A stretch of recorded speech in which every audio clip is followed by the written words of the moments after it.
कृष्ण के पास जानना एक आवश्यक विषय वाणीपीडिया से किसी महान शक्ति और अधिकार वाले व्यक्ति से मिलने में सक्षम होने के लिए आमतौर पर लोगों को अनुमति की आवश्यकता होती है।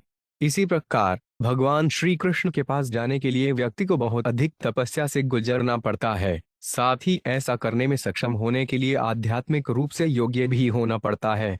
हालांकि कृष्ण के पास जाना इतना आसान नहीं है और कोई सीधे तौर पर ऐसा नहीं कर सकता, क्योंकि उसे पहले एक प्रामाणिक आध्यात्मिक गुरुवार के पास जाना होगा जो उसे सही दिशा में मार्गदर्शन कर सके। श्रील प्रभुपाद की पुस्तकें, व्याख्यान, वार्तालाप और पत्र इस आवश्यक विषय की व्यापक प्रस्तुति प्रदान करते हैं, जैसा कि वाणी कोर्स अप्रोचिंग कृष्णा श्रेणी में देखा गया है। उनकी पुस्तकों का एक परिचय निम्नलिखित 8 उदाहरणों में दिया गया है। श्रील प्रभुपाद की पुस्तकों से उदाहरण वे सभी जिन्होंने दूसरों के लिए अच्छा करने की पूरी कोशिश की है, लेकिन सभी ईमानदार प्रयासों के बावजूद असफल रहे हैं। उन्हें मार्शल अर्जुन के नक्शे एकदम पर चलते हुए श्री कृष्ण या उनके सच्चे सेवकों के पास जानना चाहिए।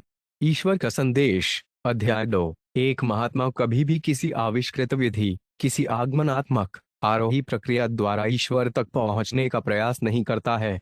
इसके बजाय वह मानक निगमनात्मक अवरोही प्रक्रिया को स्वीकार करता है, अर्थात वे विधि जो सीधे सर्वोच्च भगवान से या उनके प्रामाणिक प्रतिनिधियों के माध्यम से आती है।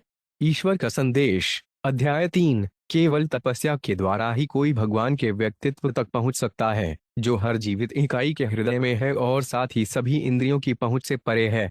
श्रीमद् भागवत 3.12-19। मायावादी दार्शनिक केवल ब्रह्म को ज्ञान का समग्र रूप समझने से संतुष्ट हैं, लेकिन वैष्णव दार्शनिक न केवल भगवान के परम व्यक्तित्व के बारे में विस्तार से जानते हैं, बल्कि यह भी जानते हैं कि उनसे सीधे कैसे संपर्क किया जाए।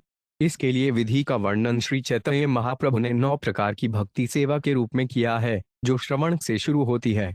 चैतन्य चरितामृत, आदि लीला 7.141। ज्ञान की कमी के कारण हम परम सत्य के व्यक्तित्व के विचार को समायोजित नहीं कर सकते हैं, और कम बुद्धिमान निर्विशेषवादियों द्वारा भगवान की व्यक्तिगत गतिविधियों की निंदा की जाती है। लेकिन कारण और तर्क परम सत्य तक पहुंचने की पारलौकिक प्रक्रिया के साथ मिलकर कट्टर निर्विशेषवादी को भी भगवान की व्यक्तिगत गतिविधियों से आकर्षित होने में मदद करते हैं।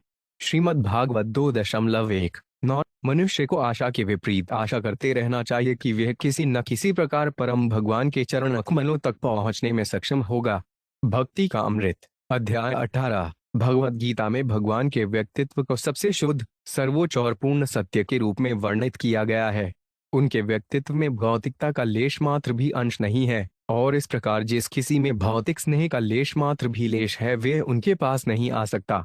श्रीमद् भागवत 1.6-21। कम बुद्धिमान मनुष्य जो हमेशा देवताओं की पूजा में व्यस्त रहते हैं, उन्हें ध्यान देना चाहिए कि जब देवताओं को राक्षसों द्वारा परेशान किया जाता है, तो वे राहत के लिए भगवान के पास जाते हैं। क्योंकि देवता भगवान के परम व्यक्तित्व का सहारा लेते हैं, इसलिए देवताओं के उपासकों को अपने इच्छित लाभ के लिए परम भगवान के पास क्यों नहीं जाना चाहिए। श्रीमद् भागवत 7.4-29।